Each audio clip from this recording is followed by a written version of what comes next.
Moses was a Christian. Hebrews 11:24-26.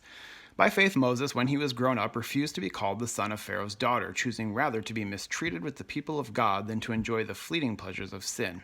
He considered the reproach of Christ greater wealth than the treasures of Egypt, for he was looking to the reward. Moses was a Christian. He considered Christ a greater treasure than Pharaoh's favor. He looked for a reward from the Lord rather than from his landlords. Moses opted for mistreatment with the Messiah over and against pleasure in the palace. He did not do this for a vague sense of altruism, but for a clear faith in God's Christ. He placed his faith in the prophet yet to come and separated himself from the profit margins right before him.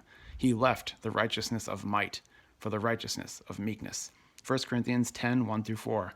For I do not want you to be unaware, brothers, that our fathers were all under the cloud and all passed through the sea, and all were baptized into Moses in the cloud and in the sea. And all ate the same spiritual food, and all drank the same spiritual drink, for they drank from the spiritual rock that followed them, and the rock was Christ.